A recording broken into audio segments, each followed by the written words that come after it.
So I'm driving down the street with my 4-year-old nephew. He knocking back a juice box, me a Snapple. Today, y'all, we are doing manly shit. I love watching the way his mind works. He asks a million questions. Uncle, why is the sky blue? Uncle, how do cars go? Uncle, why don't dogs talk? Uncle, uncle, uncle. He asks uncle, uncle, uncle. He asks uncle, uncle, uncle, as if his voice box is a warped record. I try my best to answer every question I do. I say it's because the way the sun lights up the outer space is because engines make the wheels go. It's because their minds aren't quite like ours. I say yes, no, no, yes, no, yes, no. I don't know. Who knows? Maybe. We laugh. He smiles, looks out the window, spots a cop car, drops his seat and says, "Oh man, Uncle, 5-0, we gotta hide." I'll be honest. I'm not happy with the way we raise our black boys. Don't like the fact that he learned to hide from the cops well before he knew how to read.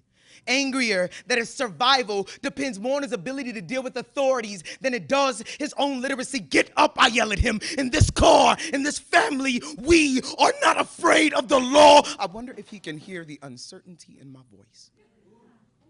Is today the day he learns that Uncle is willing to lie to him?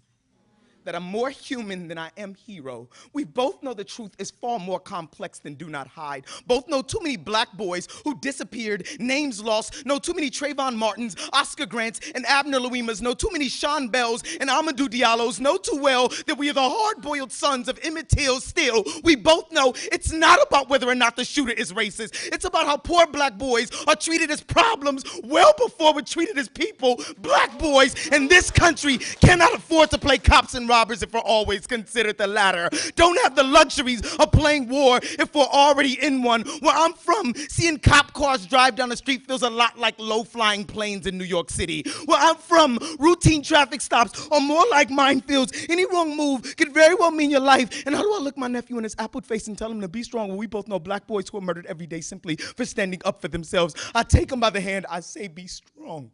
I tell him, I say be smart. Be kind and polite.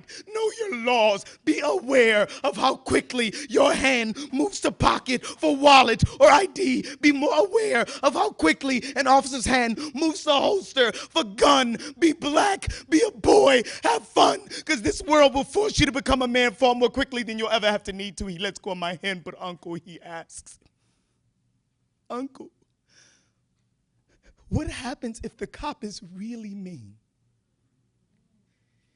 And it scares me to know that he, like so many other black boys, is getting ready for a war I can't prepare him for.